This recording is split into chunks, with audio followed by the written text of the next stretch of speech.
have three. Okay, take two.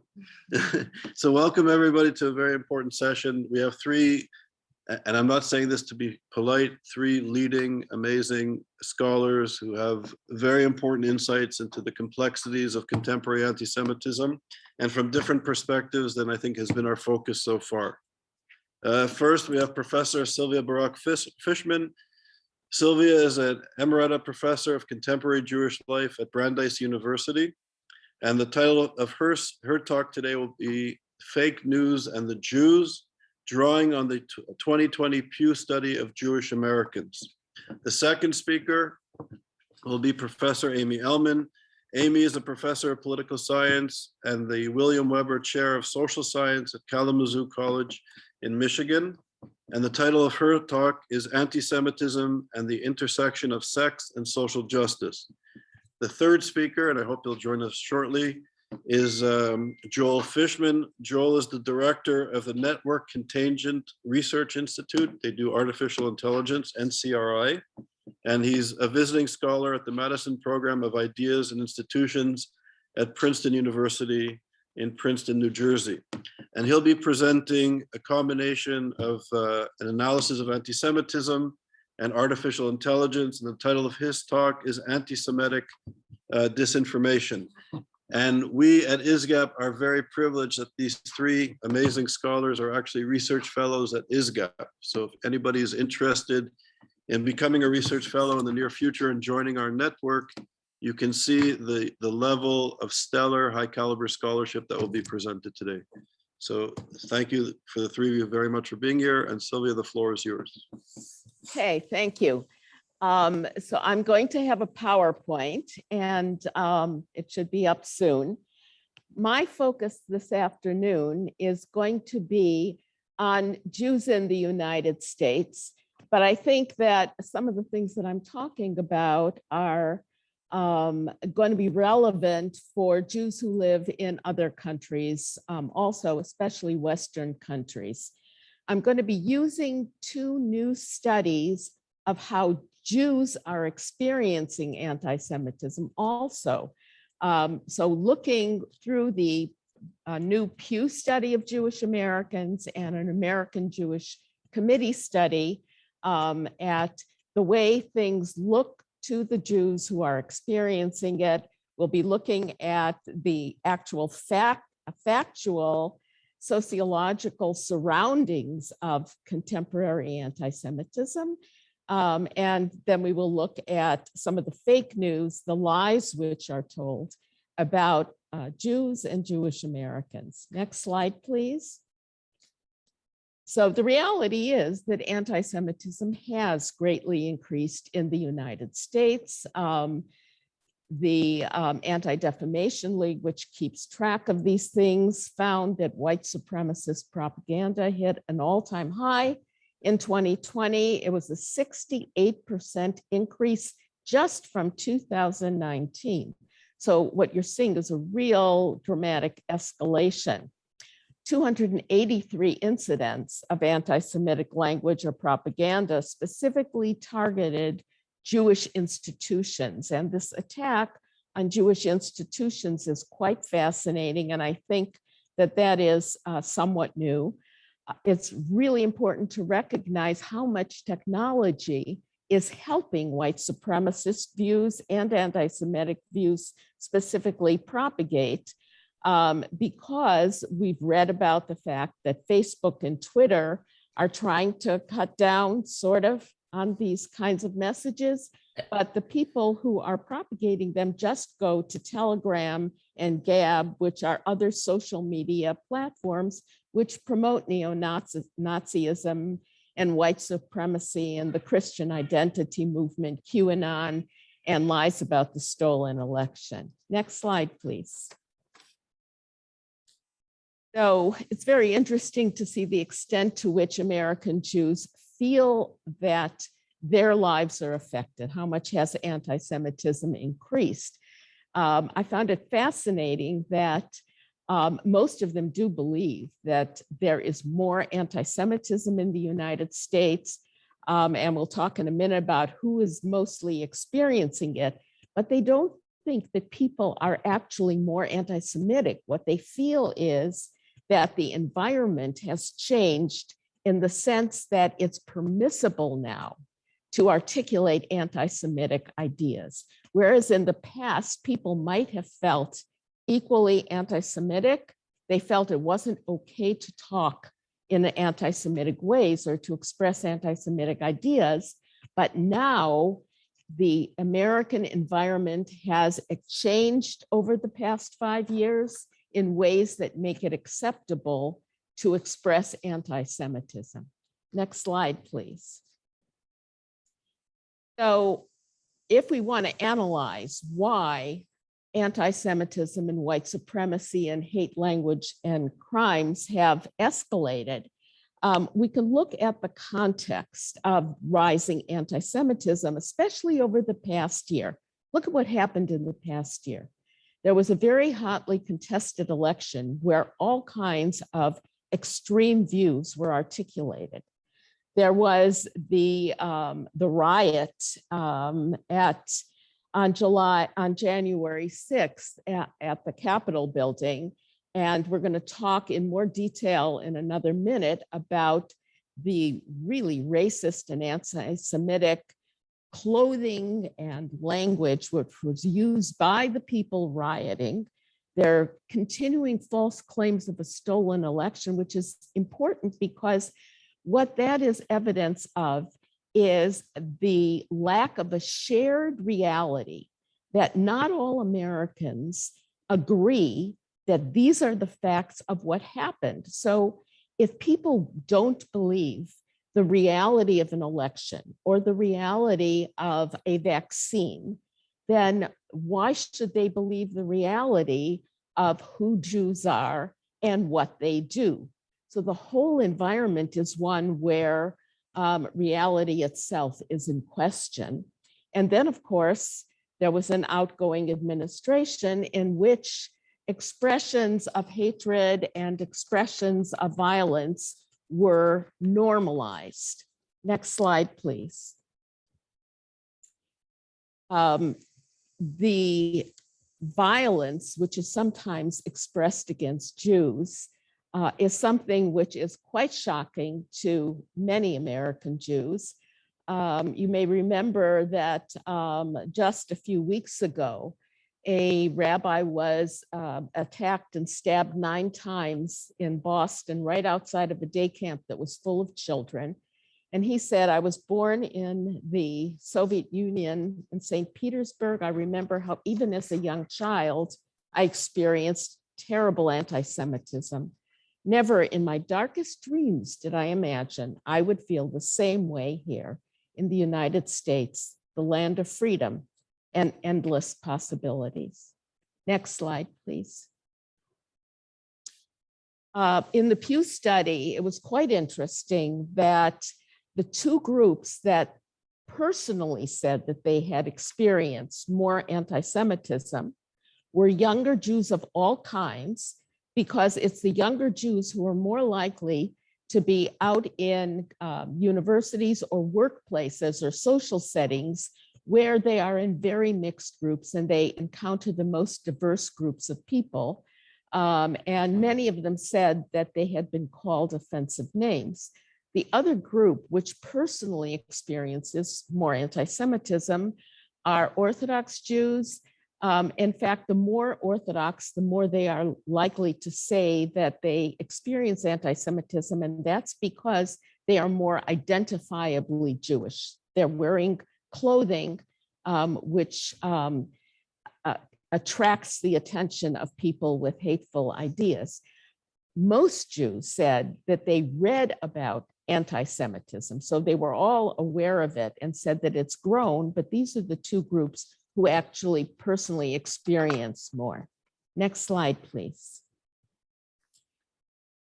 Fascinating phenomena right now and over the past couple of years is the way in which anti-Semitic images and ideas on the political right and the political left have overlapped. But when American Jews were asked whether the right or the left is more likely to be anti-Semitic, they were more likely to think that there was more anti-Semitism on the right than on the left. So American Jews themselves see the extreme political right as a more dangerous group than the extreme political left. I think when you break that down by age, though, younger Jews, especially those who are on college campuses, are more likely to be aware of the anti-Semitism coming from the left. Whereas people who are out in a more diverse work environment are more likely to see images on television and to read about the anti-Semitism which comes from the right. Next slide, please. So we're going to look at some examples of anti-Semitism, first from the right and then from the left. If we are looking at anti-Semitism on the right, a great, terrible petri dish of anti-Semitism from the right was on display at the riots on January 6th at the Capitol. We saw groups like the Oath Keepers, the Proud Boys, one of whom was wearing a 6MWE shirt, which stands for 6 million wasn't enough. Kyle Chapman said that he was renaming the group the Proud Boys into the Proud Goys. And he said, we will confront the Zionist criminals who wish to destroy our civilization. We recognize that the West was built by the white race alone, and we owe nothing to any other race. There were other groups that had crusader crosses that were supposed to make people think about white Christian wars against Muslims and Jews. And this was a surprise to me. There were signs and outfits of people who call themselves intactivists, which is they object to circumcision because then the boy is not intact. So if you ever see the word intactivists, that's what it means. And some of them said that circumcision is the mark of Satan and outlaw Satan's circumcision. Next slide, please. Now, it's not just what we would probably all agree were rather extremist persons at the January 6th riots. It's also people in the American government who subscribe to QAnon ideas and indulge in Holocaust trivialization. For example, Georgia Congresswoman Marjorie Taylor Greene, you probably remember reading in the newspaper, claimed that it was the Rothschilds with their secret space laser that started all the forest fires on the West Coast. Illinois Republican Congresswoman Mary Miller gave a speech for Republicans on January 5th, in which she declared Hitler was right in one thing. He said, whoever has the youth has the future. Can you imagine a positive image for Americans of Hitler youth? But that's what she was saying. More recently, Representative Lauren Boebert of Colorado tweeted that COVID-19 vaccinators going door to door are needle Nazis. That's an example of Holocaust trivialization, using ideas or experiences from the Holocaust to talk about things which are nothing like it. And Representative Paul Gosar, who champions America First. Well, America First was, of course, a Nazi phrase, a white supremacist phrase. And he organized his own fundraising with white nationalist and Holocaust denier Nick Fuentes. Next slide, please.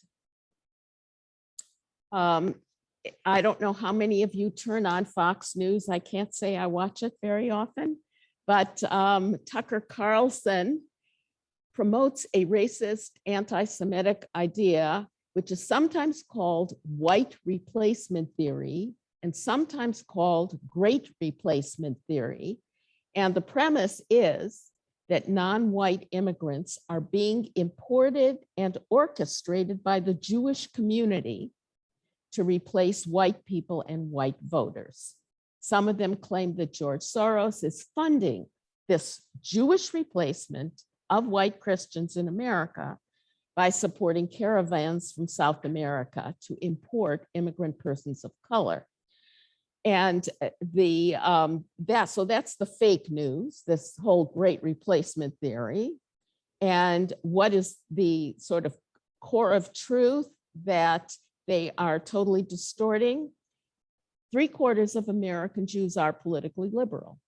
3/4 of American Jews vote Democratic, support civil rights, are very sympathetic to immigrants because they remember their own immigrant experience and they think of America as a land of opportunity. So from that comes this kind of crazy great replacement theory. Next slide, please.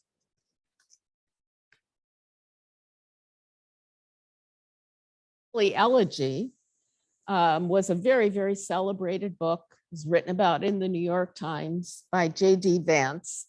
If we look closely at the ideas in Hillbilly Elegy, what you see is that Vance is railing against the anti-American business class and a global oligarchy. Now, these are tropes which really come out of historical anti-Semitism, the concept of cosmopolitan Jewish globalists who are loyal to themselves alone and are trying to undermine the real essence of America. And we see the results of it when we look at the fact that the man who murdered 13 people at the Tree of Life Synagogue in Pittsburgh wrote and spoke about the fact that he believed Jews in the Hebrew Immigrant Aid Society, HIAS, which does help immigrants of all kinds, but he claimed that HIAS was importing Muslims into America expressly for the purpose of weakening the white race. And you can always also remember back in 2017, when the neo-Nazi marchers in Charlotte, North Carolina chanted, "Jews will not replace us," that was referring also to that great replacement theory. Next slide, please. Now, fake news beliefs have proliferated from many sources, unfortunately, and one of the sources where they have proliferated is the relationship between Jews and African Americans, the negative influence of anti-Semitic leader Louis Farrakhan, who claims that Jews are not really Jews, that only African persons are the authentic Jews. So historically, what he's teaching is that the whole Exodus narrative of the Jews being redeemed from Egypt is really not about the people who today call themselves Jews. This is a narrative which doesn't belong to them. And we're going to talk a little bit today about the fact that you're getting from that source and also from left-wing sources, Marxist sources, the idea that Jews aren't really a minority. Jews aren't really the persons who experience Jewish history. Either it didn't happen or it happened to someone else.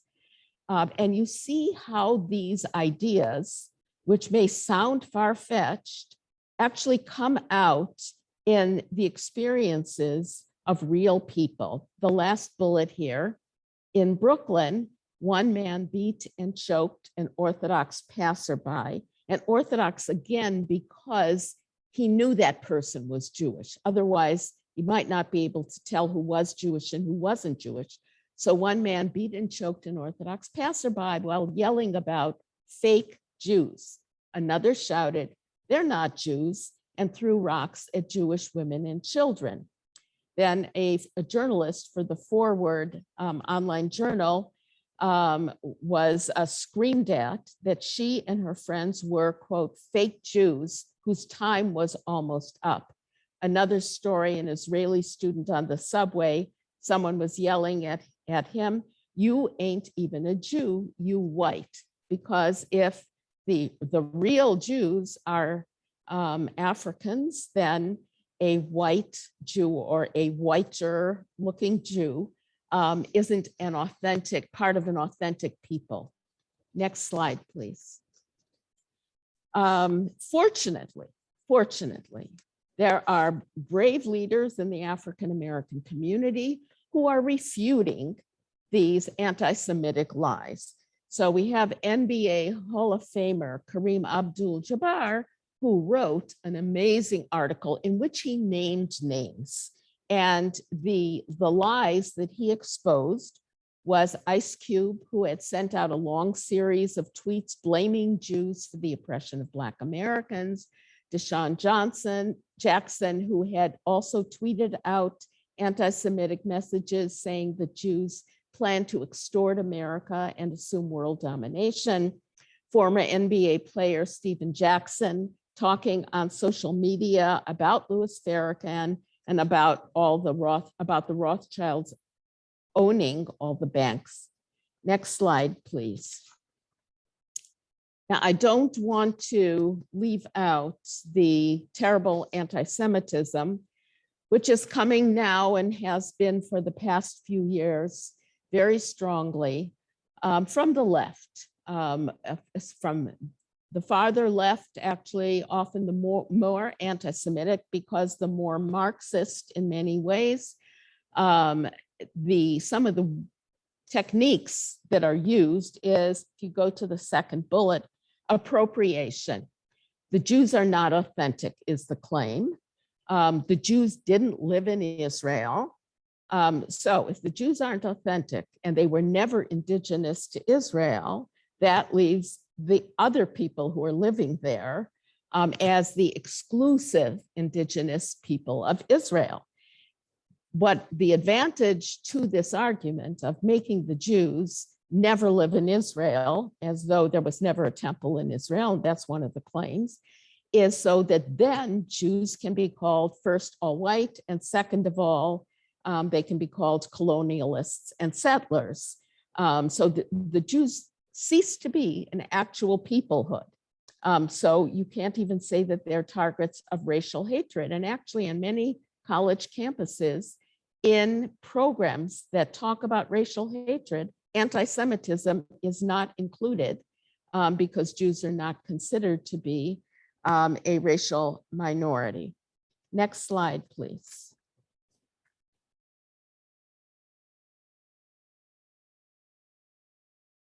So here are some of the lies which are used to falsify facts about the Jews. And I'm going through them because I think that one of the ways we can fight against this is to recognize the fake news when we see it. So one piece of fake news is that Jews are not the true Jews. Rather, Africans are the true Jews, and Jews are a European people. Some Jews are a European people, but if we look at the Jews of Israel, we see that about half of the Jews of Israel are from the Middle East or North Africa or from Sephardic backgrounds and do not consider themselves white and are not, if you want to go around with a little shade marker to people's skins, are not what most people would identify as white. So even that is fake news about the Jews. The Jews never had a temple in Jerusalem. Jews never lived in Jerusalem till modern times. These are claims that have been made by Arafat and Abbas, but they've been picked up by others as well. The claims that the Holocaust either didn't happen or that it inflicted much smaller injuries on Jews. This, what we call Holocaust denial and trivialization, is another way to remove from Jews minority status. Why do they have to remove that? That's the next bullet, which is the idea, no, not the next slide, the next bullet, that any group that has financial resources and any group that has prestige, they're no longer a minority. They can't have suffered oppression and genocide, which is of course ridiculous. There were wealthy, successful Jews in Europe who went to Auschwitz, who went to Buchenwald. It doesn't, having wealth or prestige, which some Jews do, does not remove from Jews their minority status or their vulnerability to oppression. But that's a Marxist approach in which a person is either the oppressor or the oppressed. And Jews now have been bumped into the oppressor category by many such thinkers. And then, of course, the link to anti-Zionism. Why is anti-Zionism anti-Semitism? Because one has to remove from Jews their status as a people and as a minority in order to say that Jews have no right to national self-determination or a country. The whole premise of Israel is that Jews as a minority have the right to self-determination in their own country. And it was on that basis that the UN voted Israel into existence. Next slide, please. Sorry, Sylvia, you have like 1 minute, sorry. 1 minute, okay. I thought I would get a 5 minute. Okay, you could skip that slide. All right. If you hear, here's another one to recognize. If you hear that Israel was somehow created more artificially and with more violence than other countries, that of course is not true, because the modern countries of Iraq, Syria, and Lebanon were created by victorious Western powers after World War I. India and Pakistan were created in the same time period as Israel. There's been plenty of violence in the creation of almost every country, including the United States. Next slide, please. And here, if you'll just look at the bottom of this poster, which was a pro-Palestinian demonstration on behalf of the boycott of BDS. If you look down at the bottom of the poster, you see Free Palestine from the river to the sea. So you see that they are not really talking about occupation. What they are talking about is the end of Israel. And much of the rhetoric talks about 70 years of occupation, meaning the creation of Israel itself. Last slide, please. Okay, so in contemporary America, anti-Zionism has become anti-Semitism. And I think it's important to recognize that anti-Zionism today shares many of the same ideas, many of the same basis as other anti-Semitic tropes, and that this is one of the forms of anti-Semitism which has become very prevalent both on the right and on the left, which are equally disturbing phenomena that we have to recognize and speak out against. Thank you. Thank you very much, Sylvia, for an excellent presentation. And there'll be Q&A afterwards. Amy, the floor is yours. Thank you. Hello, everyone. It's a real pleasure to be with you. I'm going to be focused specifically on the anti-Semitism that is in so many ways so pervasive and seemingly so progressive that few people seem willing to interrogate it. In particular, my title for the presentation is Anti-Semitism at the Intersections of Sex and Social Justice.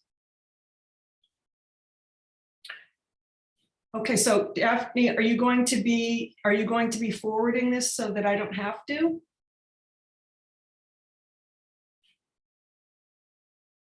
Are you there? I can't hear you. All right, Daphne, you're muted. Yes, sorry, I couldn't unmute because I have this on, yes. Okay, so just stay here for a little bit. I'll tell you when to move forward then, okay? Thank you. Okay, so I'm going to begin with 1982.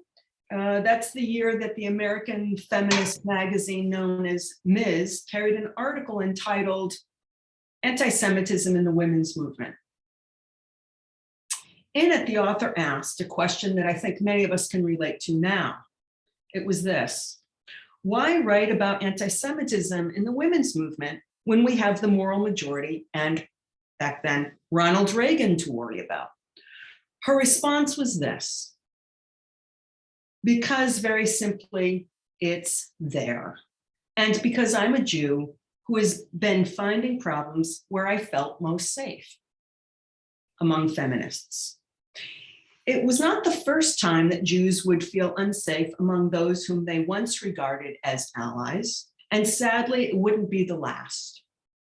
While at the start of the last century, Europe's Jews found themselves stateless within the very regimes that had just extended suffrage to them, in the start of this one, in the 21st century, a rising number of American Jews and countless other folks throughout the world find themselves politically homeless despite their substantial contributions to established political parties, civic organizations, academic programs, and not least social movements for justice. Prior to resigning from the New York Times for its anti-Semitism, Barry Weiss, pictured in this next slide below, you'll see Barry. There she is. Barry Weiss was a former editor of the opinion section of the New York Times, and she explained that whereas once it was expected that one criticize Israel for its treatment of Palestinians, now Israel's very existence must be denounced.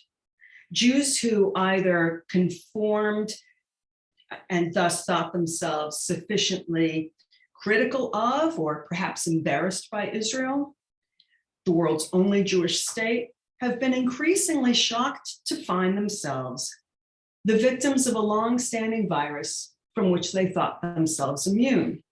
Consider, for example, another New York Times reporter, Jonathan Weissman, pictured above. Having been infatuated, his words not mine, having been infatuated by Palestinian politics, complacent about anti-Semitism, and really largely disconnected from Jewish life and faith, Weissman was nonetheless attacked online for being Jewish during the 2016 presidential campaign. And in recounting the venomous alt-right threats that he and so many other prominent figures faced, his 2018 book, pictured here, Semitism with the Echo, Being Jewish in the Age of Trump, testifies to his determination to fight back.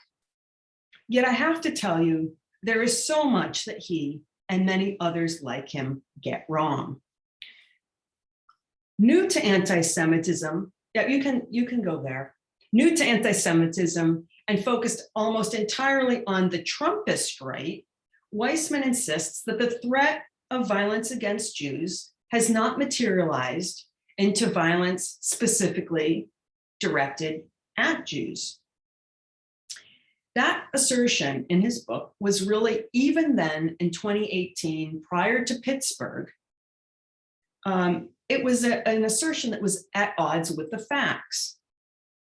Apparently unaware of the anti-Semitic dimensions of the jihadist attacks on the World Trade Center, he also overlooked on the slide on the far left, he also overlooked the 2014 triple murders by a white supremacist who mistook 3 Gentiles for Jews outside of a Jewish community center in Kansas City, Missouri.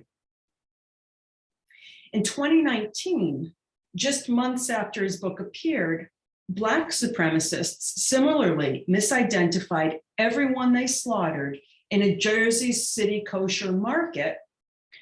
And you can see that at the bottom right. And I'm making the argument that all of these rampages on the World Trade Center, at the JCC, at a kosher market, all of these rampages are no less anti-Semitic because Gentiles were also victims. My point is this: whether this violence and everyone who's murdered were Jews matters less than the fact that those who assaulted them thought they were.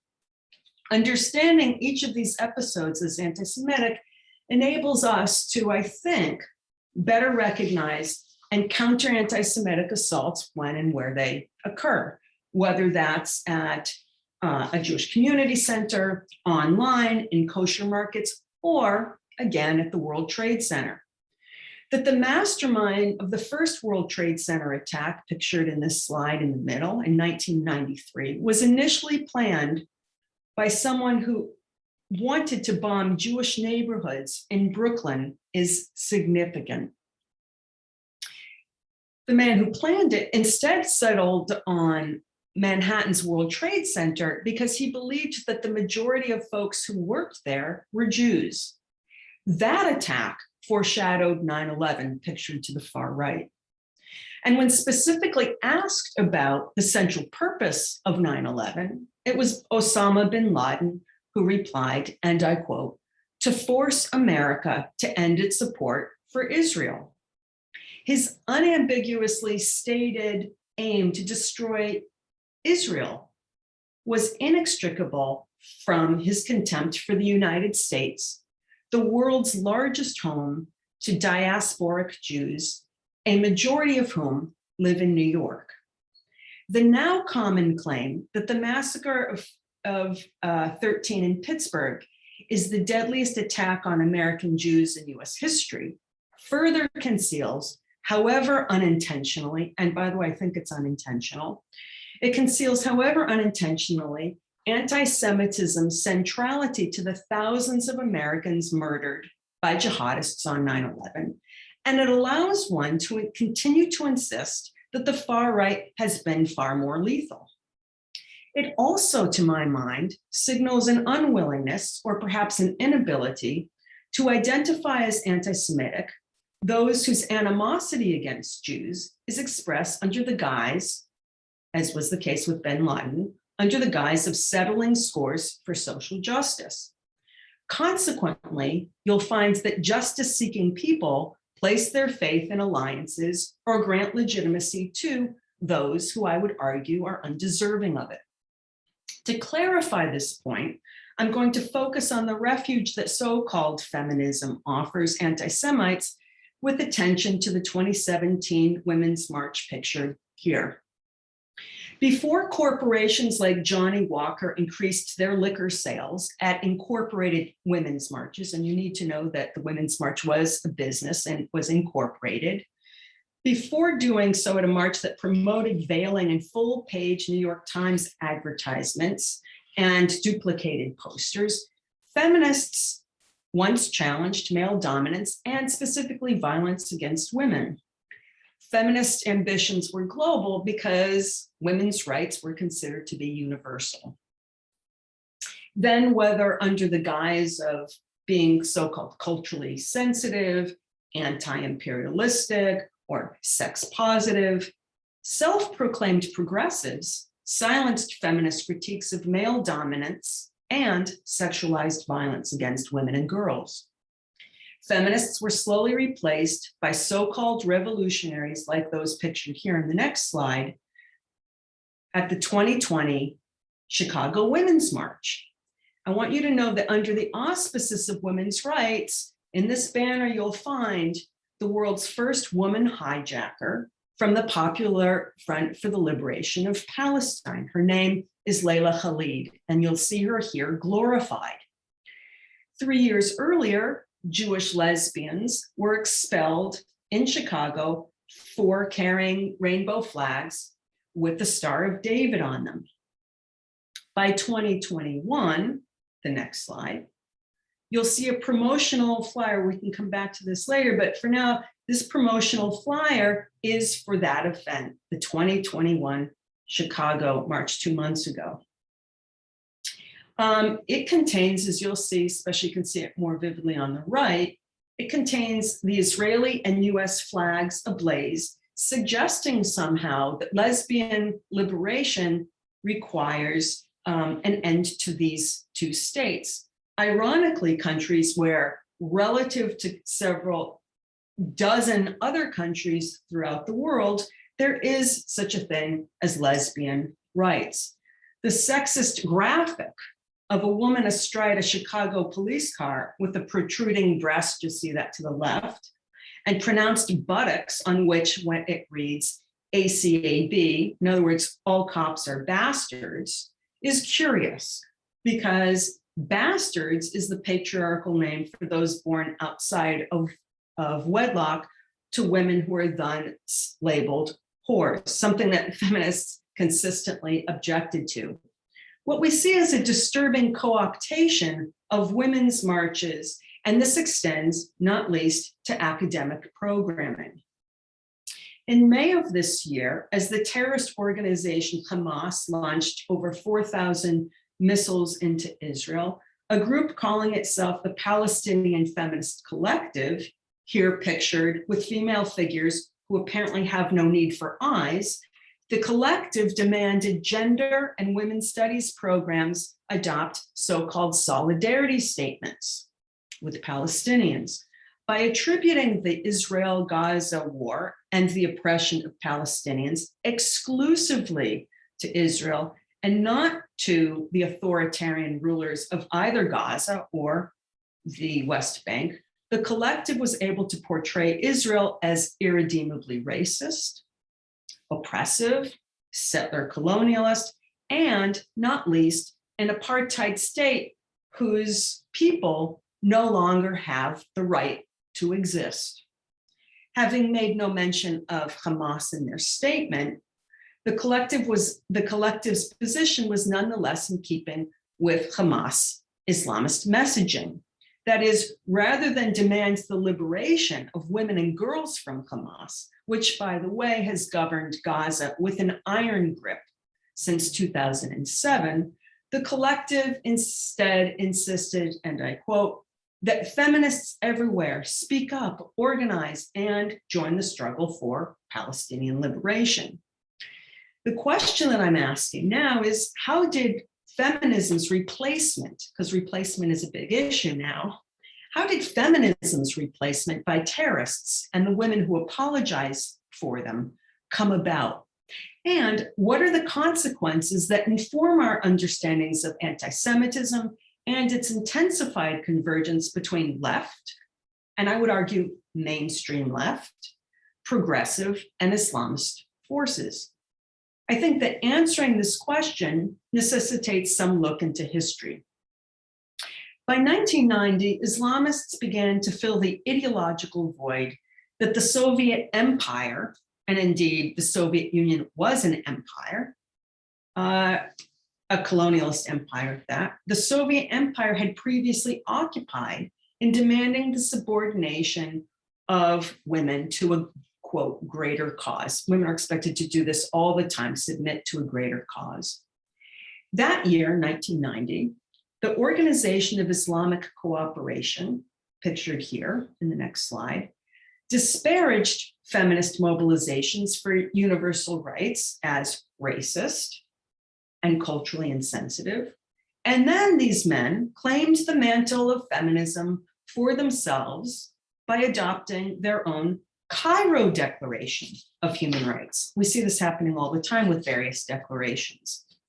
The OIC, so that you know, is the world's second largest intergovernmental organization after the United Nations, and its 50 plus Muslim member states holds considerable sway within the United Nations, which explains a lot of United Nations policy. Their declaration, that Cairo Declaration that I mentioned, insists on an Islamic perspective on human rights, meaning that human rights have to be consistent with Sharia law. Well, what does this mean for women and girls? This includes the right of husbands to discipline their wives, which is, that's the language of the declaration. That's a euphemism for battering them, divorcing women at will, and denying women and girls even permission to leave their homes. Cairo was not the only OIC effort to inform international human rights discourse. In fact, in 1975, it labored alongside the Palestinian Liberation Organization and the Soviet Union to have the United Nations International UN Women's Conference that year explicitly condemn Zionism, which explains the Ms. article that I mentioned from the get-go. 1975 was a harbinger of politics to come. One of the things that was, sorry to Yeah. jump you. Can you wrap it up in like 2 minutes? I'm very sorry. wow. So I wanted to make the argument that that you see that in 1975, you see that in 1990. By 2001, one of the things that you witness is that Islamists had similarly hijacked the issue of racism at the 2001 World Conference Against Racism in Durban. And that if you fast forward another 16 years, what you'll find is this global messaging from the Women's March, which played its own role in consistent messaging. What was interesting about that is you see replete with English, whether it's in Stockholm or Barcelona, and gushing coverage extended to those women's marches. And so you have to ask, I've never seen anything like this in my life. What was it about these women's marches that generated such enthusiasm? And I think perhaps not least, it was because they centered less on women's rights than on those claiming to favor women. And so it was under the auspices of women's rights that you have the new kind of feminism, supposedly new progressivism, that is deeply anti-Semitic. Fast forward one more slide. One of the things that you see is Linda Sarsour, who's the principal organizer of the event and prominent proponent of Sharia, and also worked with Bernie Sanders, whose brothers, the Bernie Bros, 2016 campaign helped to defeat Hillary Clinton, Trump's main opponent. People forget that. Sarsour then, at this point, insisted that women don't vote based on gender. And an infatuated press promoted this woman who in 2016 hailed Saudi Arabia for a 10-week paid maternity leave. And she's tweeting to feminist critics, and you're worried about women driving, put us to shame. But her most violent tweets are reserved for her Muslim feminist critics like Ayan Hirsi Ali, who here you'll see whose vagina she threatens to remove. But not least, Sarsour demanded Zionist feminists be expelled from the women's movement, the very women's movement that feminists who are Jewish women helped to establish. And her co-chair, Tamika Mallory, was of like mind. It's the next slide. Tamika Mallory cut her political teeth co-chairing the 20th anniversary of the Nation of Islam Million Man March in 2015. This is an organization that the Southern Poverty Law Center recognizes as a Black nationalist hate group, and yet Mallory is extending an Instagram shout out to Farrakhan, who she refers to as the GOAT, the greatest of all time. Her unflinching enthusiasm for and defense of the Nation of Islam, sadly as a force of good for African Americans, essentially extends cover to Farrakhan's unmatched branding of Jews as the embodiment of evil when he tweets things like this: I'm not anti-Semitic, I'm anti-termite. Her support of the nation is reminiscent also of Judith Butler's support of Hamas and Hezbollah. The last slide, Charles, pictured here. Judith Butler portrays these guys as leftist progressive social movements. My last point is this: as these anti-Semites and their organizations gain credibility as, quote, progressive, the assertion by Linda Sarsour that nothing is creepier than Zionism will obtain a broader appeal among those who now identify as feminists. And I think countering this messaging, which I think is more subtle, and the optics as well, requires repeatedly exposing ourselves to the sexual politics of these efforts is dangerously dystopian, because both sexism and anti-Semitism rapidly mutate, often undermining social justice by marching beneath its banner. And I'll stop there. Amy, thank you very much. It's very important work that you're doing. I'm very sorry that I was rushing you. So thank you. Joel, the floor is yours, and you have about 15 or 20 minutes, and then we'll go for Q&A. Thank you so much. Let me see if I can get my screen up here. Hold on one second. Trying to get back to a nice red chair. All right, great. So let me see if I can share my screen. Okay.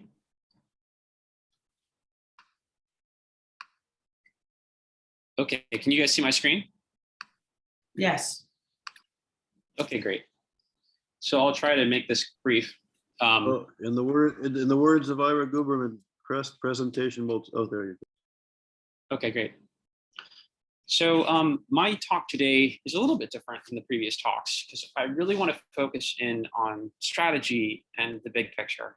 I think the big picture is that the communities that are vulnerable in general are under a set of unprecedented threats, and the nature of the threats that they're under has to do with the networked connectivity between the threats that are facing them. And the new modes of communication, I think especially the internet, have created a need to really interpret how threats are emerging against vulnerable communities in ways that can help us preserve the security of those communities in question. This is a universal problem, but as with all universal problems, it tends to have its favorite exemplars, namely Jewish people. So the focus of this talk will be on anti-Semitism. Okay, so I think what's essential in us strategically understanding the threat we're facing is understanding the virality of it. Fundamentally, what the problem that we're facing with anti-Semitism now is that it's kind of like a pandemic, and it's coming from a connected network of threats. This is allowing the enemies of the Jewish people to innovate new modes of creating vulnerabilities for the community. For example, a lot of the threats are emerging in coded language that it's very difficult to track or even understand. A lot of that language has plausible deniability baked in, so people can always say they were either joking or they were really serious and it was about social justice. The highfalutin language in either case serves to obscure the real meaning.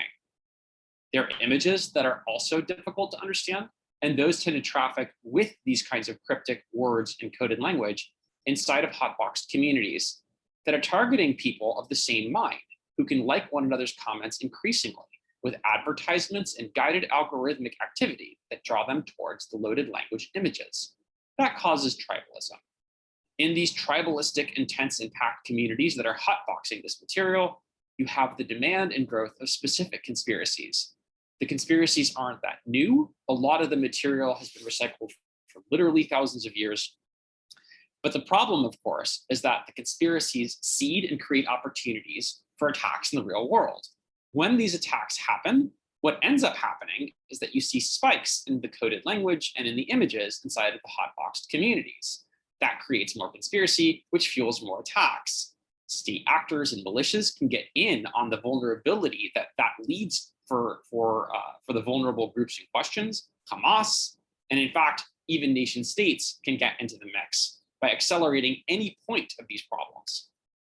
So that creates a media environment which is loaded with plausible deniability and the capability of putting violence back on the political menu with plausible deniability. So that's the problem, is that if we don't understand any one of these vectors, then we actually don't understand the problems we're dealing with.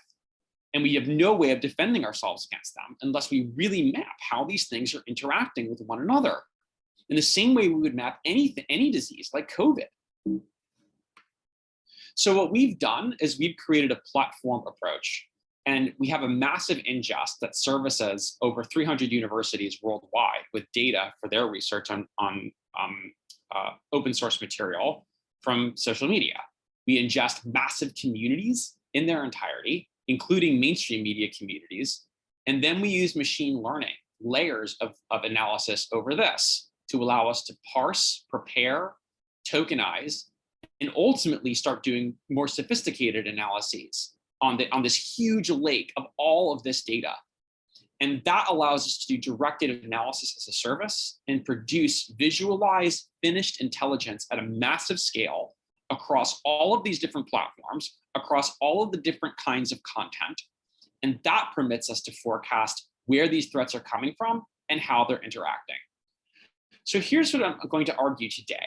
From the vantage of this strategic understanding and computationally developed method of perception, from this sensory perception, I'm going to make the argument that there are identical and coded genocidal threats from both the extreme left and the extreme right, and that those threats are converging on Jewish life globally, and they're doing that at scale. I'm not going to try to convince you with a few findings in my words. My hope is to show you how that works.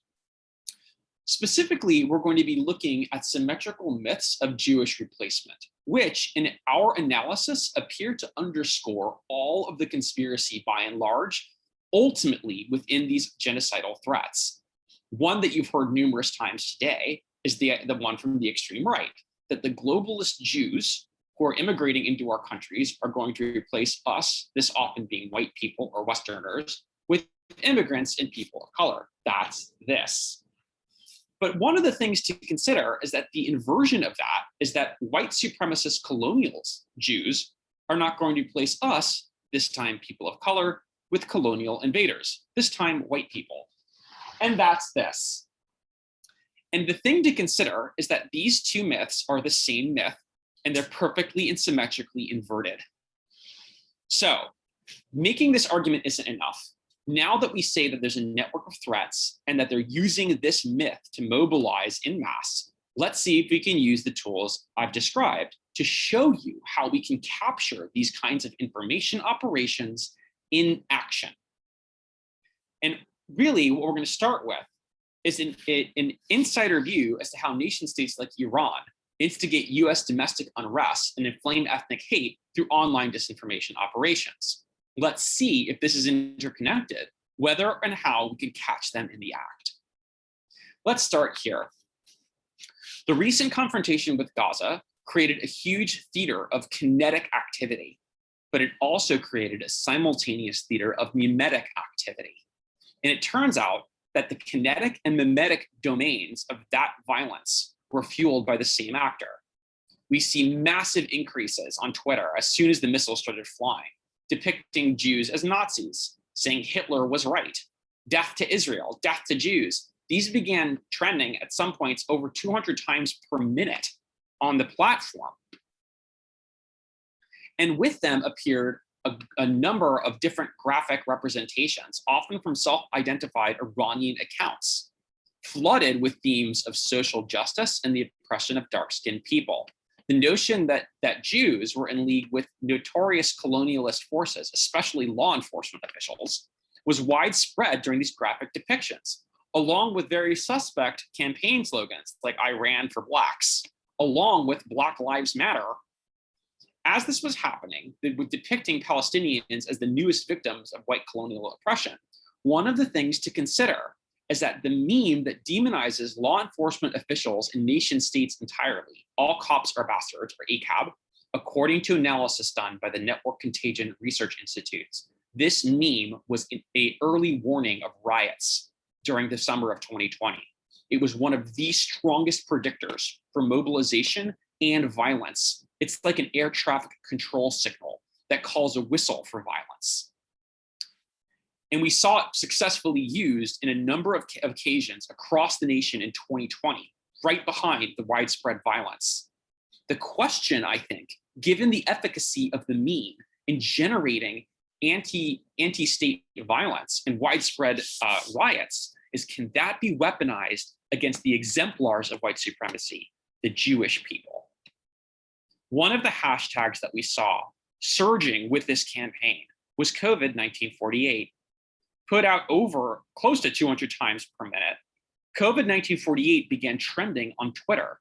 The idea that the Jewish state was a colonial virus that was seeking to replace dark-skinned people and take them over and infect them, along with genocidal depictions, again, by self-identified Iranian accounts.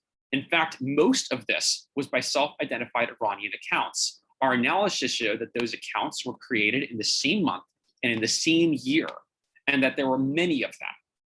Well, these self-identified Iranian accounts that were pushing and disseminating this meme at massive rates, when did this start? Where did it come from? Actually, it started in 2020. This is Khomeini TV, 2 days after George Floyd was murdered. If you're dark-skinned walking in the US, you can't be sure you're alive in the next few minutes. I can't breathe. Black Lives Matter. That's rich coming from a genocidal theocratic dictator.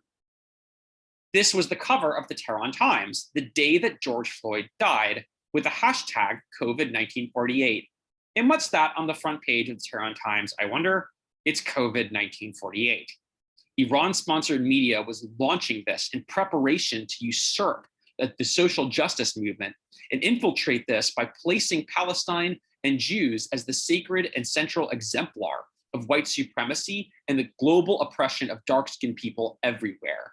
And here's the Ayatollah himself, COVID-1948, the virus infecting dark-skinned people with colonial enterprises worldwide. Does any of this have an effect? Well, it certainly appears to. While we're in early stages, our analysis suggests that these kinds of efforts, the efforts of the Iranians, were upstream indicators of real-world anti-Semitic incidences, including violence. We're just at the beginning of this analysis, so we can't yet say with 100% confidence this is true, but early indicators suggest that it is. Now, the thing to notice about this is that these reports were on Time, that the reports that we issued made Time Magazine, they made Fox Business. Twitter's response, issued in a coverage on our report in the Telegraph, said that this is fine. This is totally okay. These things that are endangering Jewish life, where these genocidal autocratic dictators are injecting anti-Semitic vile that is endangering Jews everywhere, this is fine. Twitter insists that this is okay. This should concern us because it suggests that Jews are not gaining protections that other groups possess when genocidal large-scale operations are launched against their lives.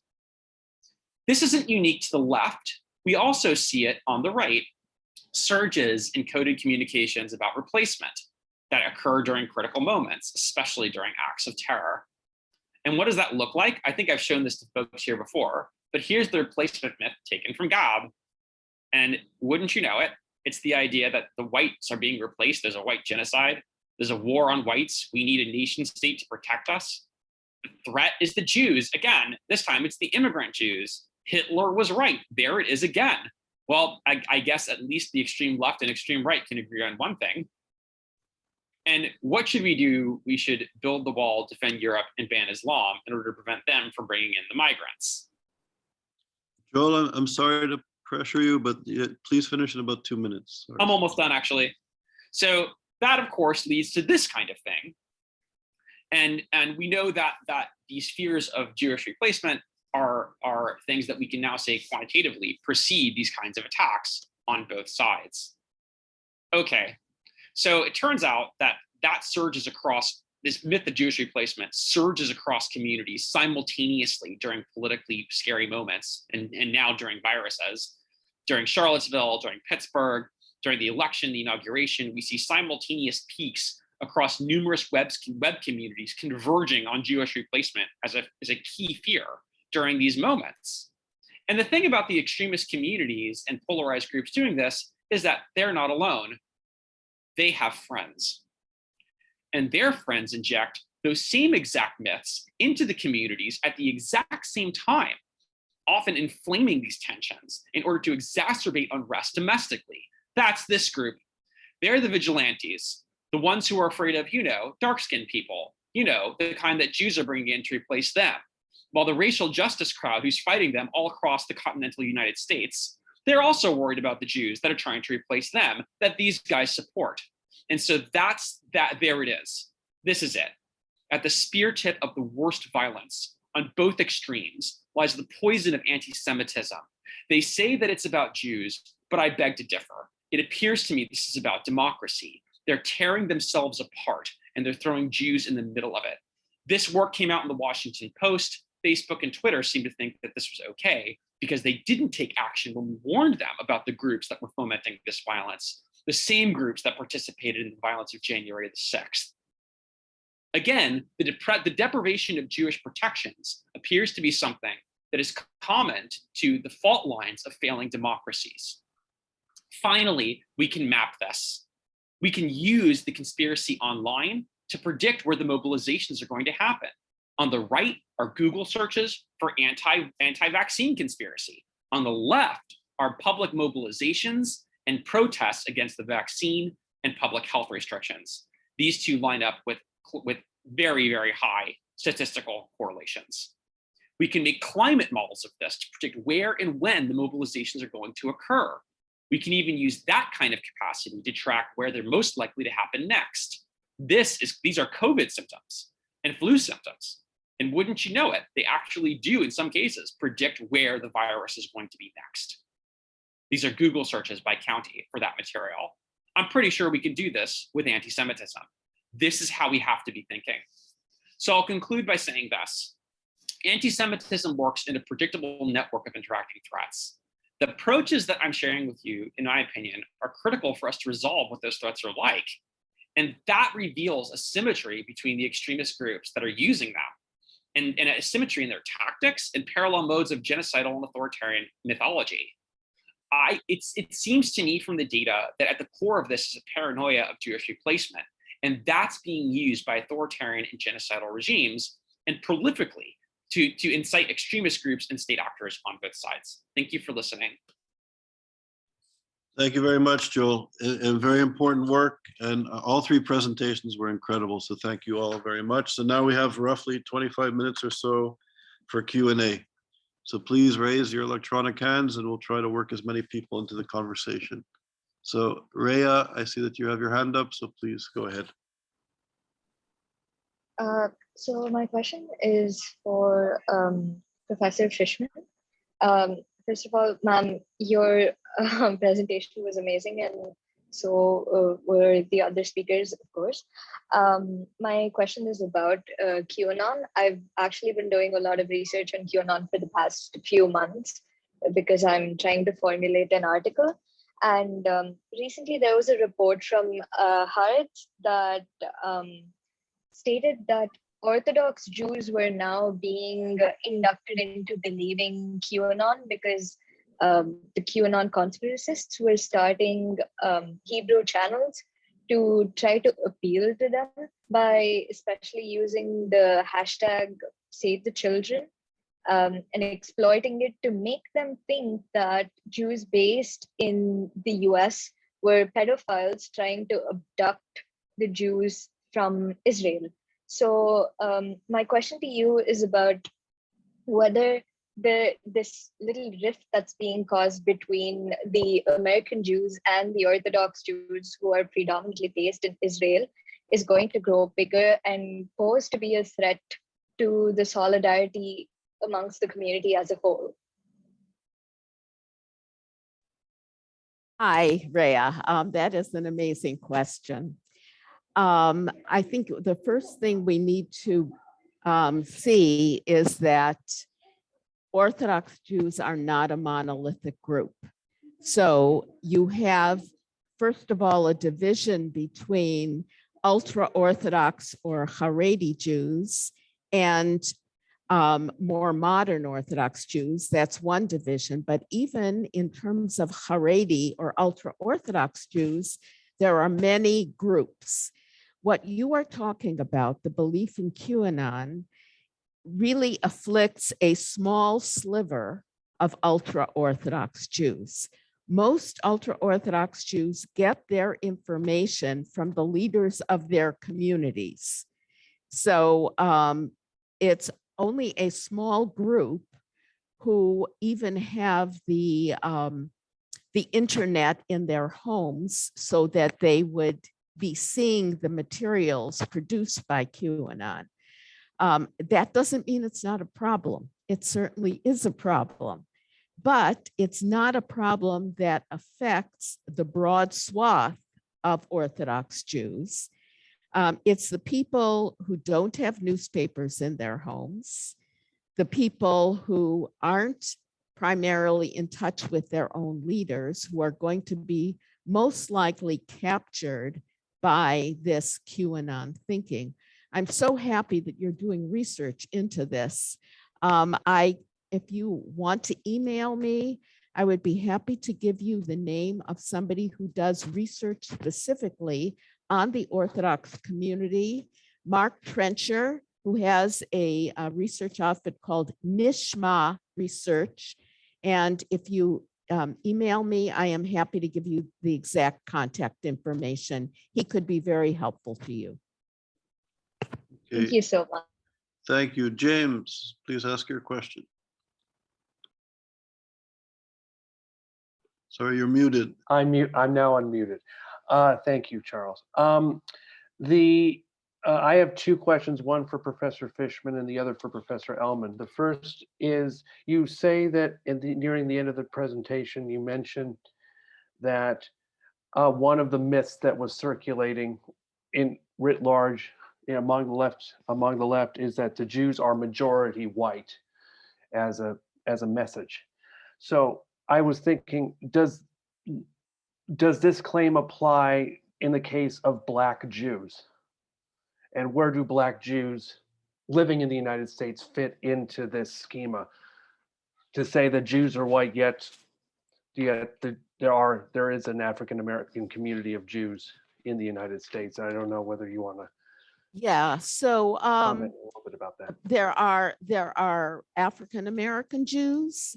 There are Jews from the Middle East, from various Arab countries. There are Jews from North Africa. There are Jews in many shades, and that's why I specifically said that about half of Israel's Jews would be characterized by themselves and by others looking at them as non-white. If you're talking about the United States, the new Pew study shows that 8% of American Jews are Jews of color, we could call them. The Jews of color are primarily not Sephardic Jews. They are, in fact, as you say, African-American Jews and Jews from various countries. I guess in today's lingo, you'd call them Black and brown Jews. Okay, pardon. But the lies about Jews being white are, besides the fact that there are so many Jews of color, the lies about Jews being white are ridiculous because what they premise, what they're trying to get people to think is that Jews have had a white experience. If you look at even recent Jewish history, that's only true-ish, maybe the last 30, 40 years. So it's not meant to be a factual description. When we call people who call Jews white and people who talk about Israel as a white colonialist country, truth is not their ultimate goal. And then for, I just want to interject very briefly. I think it's also very important to realize the American condition, the American prism in which things are being viewed. And I think from a Jewish perspective and other diaspora Jewish communities, there is not the same racialization that is taking place in the United States domestically, and also how the American political context is viewing Jews internationally and Israelis. Jewish identity historically has not been racialized. So the American discourse is racializing Jews as white, or in this case, Israelis as part white or not white or non-white. I think we need to be very careful. And Emmanuel Castells always says that culture is a space of contestation and struggle.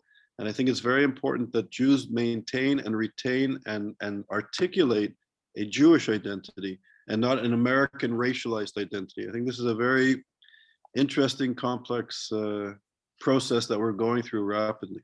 Anyways, I had to interject. James, you had a second question, please be concise. No, and then for Professor Ellman, you mentioned the Palestinian Feminist Collective, and this is just more of a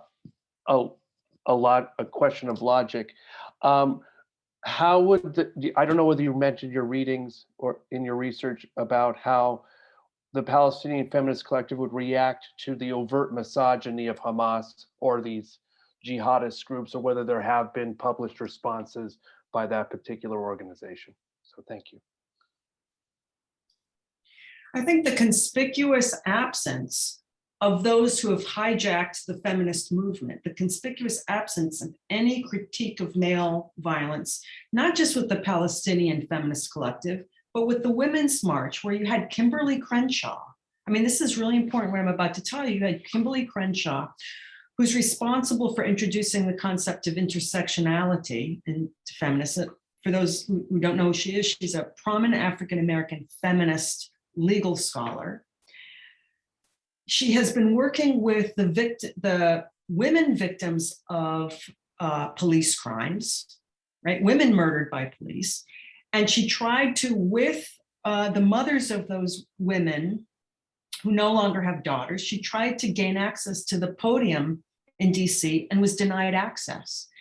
So it's not just the Palestinian Feminist Collective, and it's not just the Women's March. You see consistently, and this goes back to the, I would say, undermining of feminism, that goes back to the 1980s, where it was taken over by women in the name of feminism who will not address the issues that you raised, whether it's Hamas's grip in the territories and their destruction of women and girls' lives, or any of the others. This is a pretty persistent problem that we have. And those like Phyllis Chesler have addressed it as well. Thank you. Dickoris Blevins, question, please. Yes, excuse my camera. My name is actually Dicarius Blevins. I'm sorry. No problem. But I had a question for Professor Fishman as it pertains to, and I'm just breaking out my notes here. As it pertains to the violence amongst Jewish, people, as it pertains to the Nation of Islam and the Hebrew Israelites community. Have you kind of taken it to discern the differences between, the radicalization of those groups and more Black liberation movements that are in solidarity with the Jewish community? And what are your thoughts on that? So you remember that I said not all Orthodox Jews are a monolithic group. That is certainly true of the Black community, and it's certainly true of different groups of Muslims and Islamists. That's not one monolithic group. We're talking about many different approaches. What I was talking about specifically was Louis Farrakhan and his teachings. Mm-hmm. I was not implying at all that Muslims and Jews are not allies. In fact, there have been some very inspiring examples when there has been anti-Muslim violence and when there has been anti-Jewish violence, of Muslims and Jews coming together and forming supportive communities for each other. And I'm glad you asked the question, because it's very, very important to state that. Our appreciation of the way in which Muslims and Jews work together, we need to always hold that up, but at the same time, we need to recognize when Islam is used wrongly to promote anti-Semitism. We need to do both those things at one time. And I also had a second question for Professor Elman, as it pertains to intersectionality and the concept of white privilege. What are your thoughts on the notions that, especially since in America, there is a racialization of different people in certain circumstances? Are the issues in solidarity between groups as pertains to like race and class primarily, as it relates to the Jewish community, do you think they stem from the fact that because in America, certain groups view the Jewish community as having a form of white privilege? And is there a way to maybe have a nuanced discussion of that, where there's a recognition of those privileges, but also not using that as a, since we're talking about intersectionality, understanding that although those privileges do exist, that does not take away from our shared experiences of oppression? What are your thoughts on that? Sorry, Amy, you're muted. I think it's a beautiful question. The way I understand privilege is this: whatever privilege that one has, whatever it is, use it to do good in the world.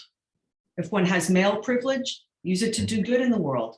If one for a moment as a Jew believes that one has white privilege, I will tell you, as somebody who grew up with survivors, I will tell you that that privilege that we are assumed to have is deeply fragile. But while I possess that privilege as a white woman, I would be expected to use it well.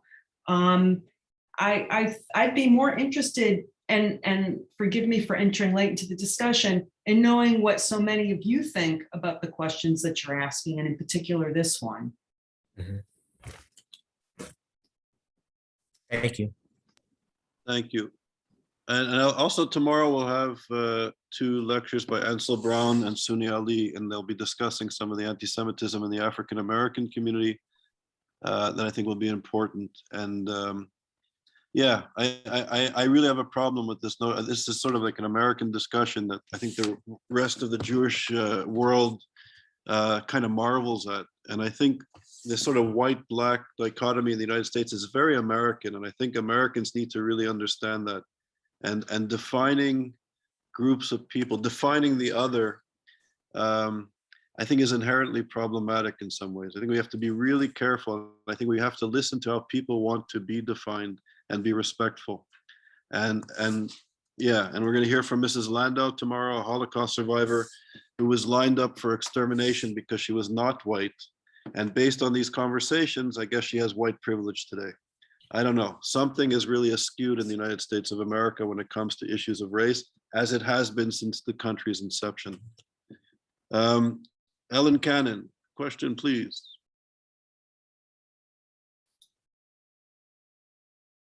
Ellen, you're muted. Sorry.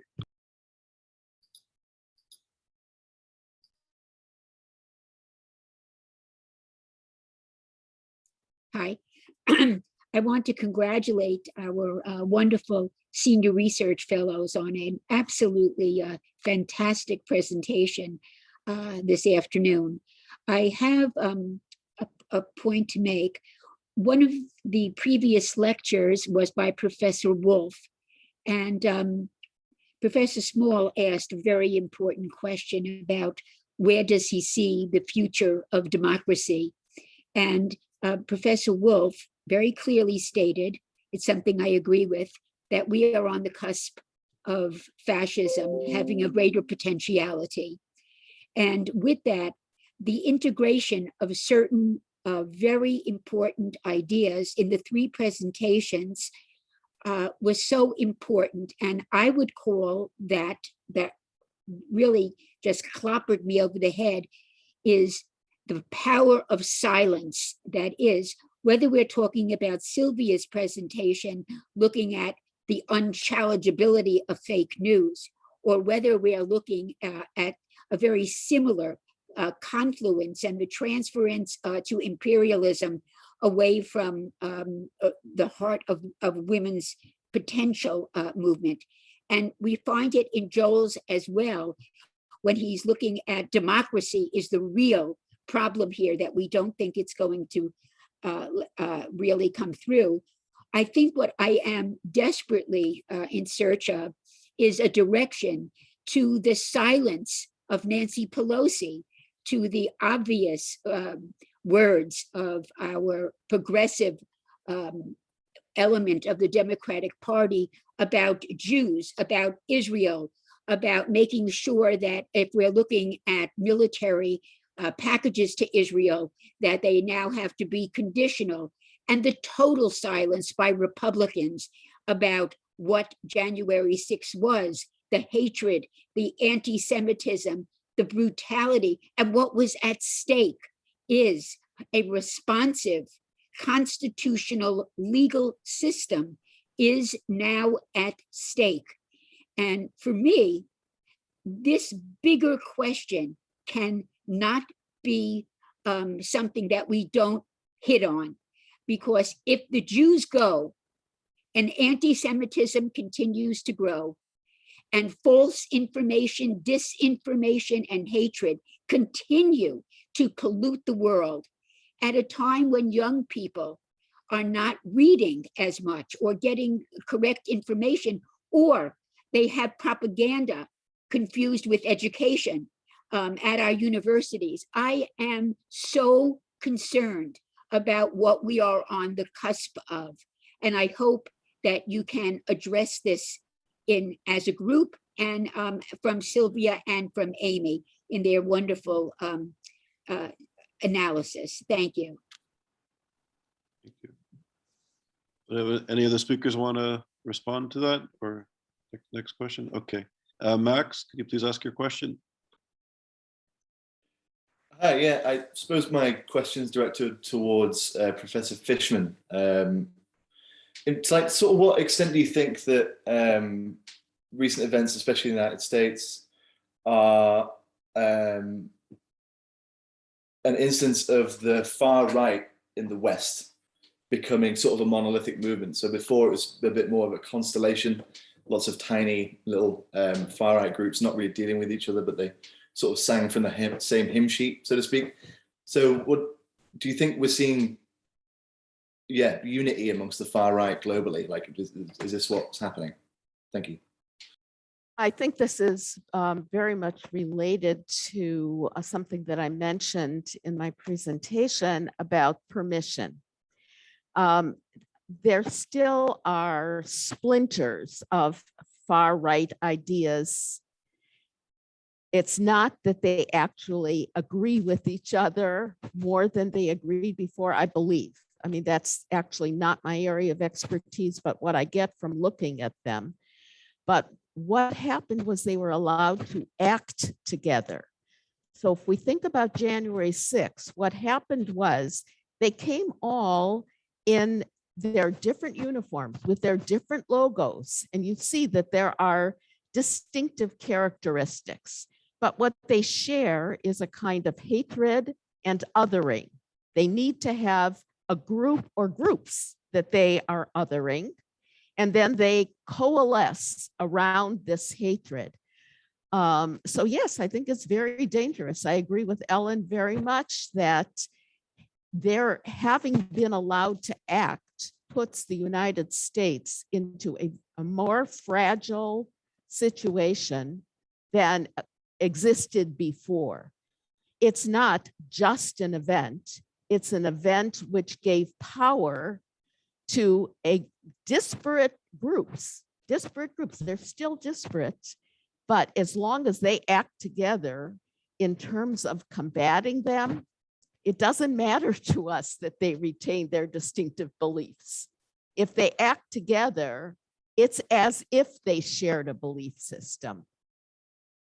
In other words, it doesn't make them less dangerous just because they retain distinctive ideas and distinctive untrue beliefs. Thank you. Jessica. Jessica, are you there to ask your question? There you go. Yes, I'm here. Sorry, Okay. I was looking for the button. So my question is I had one for Joel, but he left. So now my question is to Professor Ellman. I'm getting ready again to talk to sociology students. I'm finding that they're pretty indoctrinated, even when they get in as freshmen. How can I flesh out the relationship between how women are treated and the emergence of anti-Semitism? Because I hear too many times that people think it's a surprise, but this has been building over 20 years now. Thank you. Well, it's a huge question. I think that feminists have a lot to learn from efforts to fight anti-Semitism and anti-Zionism, and the reverse, that Jews would be well placed to learn a lot from the feminist movement. I think unlike a lot of folks here, I'm really reluctant to put anti-Semites along, and this includes everyone, I'm really reluctant to put anti-Semitism and anti-Semites along a left-right continuum. And I'm reluctant to do that with sexists as well. In other words, one of the things that ends up happening is that everybody points to someone else who's not on their end of the continuum to mark them as problematic. So I think that in terms of dealing with students, if one were to focus instead on the convergence between those on the left and the right. In other words, it's not surprising that those who are supposedly on the right, who talk about the Great Replacement theory, which posits that Jews are the masterminds of Aryan replacement, in terms of multiculturalism and immigration. To my mind, when you've got those dudes in Charlottesville arguing Jews won't replace us, it's not terribly different from those who are on the far left and argue globalists and Islamicists, that you should have from the river to the sea, Palestine will be free, that somehow Jews have replaced Muslims throughout the world. So again, it doesn't help to look at this on a left-right continuum, either when it comes to anti-Semitism or when it comes to sexism, right? Women are most likely to be harmed by men they know. Same thing with girls, sadly. And Jews have to wake up and understand that the very people we thought were our allies turn on a dime. I recently read something in which you have a survivor from Auschwitz making the argument that the people that she understood to be Nazis quickly became communists. And by the way, those who were communists quickly became far-right folks when the Soviet Empire imploded. This is not about ideology in the way that sociologists and political scientists want to understand it. It is instead about power. And that's the most succinct answer that I can give you. Thank you, Amy. We're over time, so can I collect 3 questions really quickly? Be very concise. So first Ruben, then Matthew, and then Christine, but really concise 3 questions, and then we'll open it to the speakers. Yeah, so thank you to all the speakers. The last point that Professor Elman made, I'm curious about how is it possible that these memes and these new narratives and these new forms of anti-Semitism are so extremely fluid and so extremely flexible that they can bring together feminists with an all-man OIC, and that they can invert the right-wing replacement theory into a left-wing replacement theory. How can we understand this extreme hybridity and flexibility of meaning? Good question. Matthew, very quickly, please. Yes, for Dr. Elman, how can we come to terms with the infiltration in these groups like Black Lives Matters and the Me Too movement without delegitimizing the causes, without delegitimizing the problems? An important question. Christine, very concise. Yeah, this is for Joel Finkelstein. I don't think he's there. Oh, he's not there anymore? No. Okay, well, I just wanted to comment on the mapping. Quick question, no comments. Quick question. Okay. We're over time. Do you have a How do question? you cope with the danger of information in the form of maps using language that may indeed itself not be accurate? So where does that accuracy come in? It's going to affect your results. Sorry to rush. It's okay. Okay, so Sylvia or Amy, you're welcome to respond to any of the questions. I think the success of the women's movement and the success of Black Lives Movement depend on recognizing our calls for self-determination.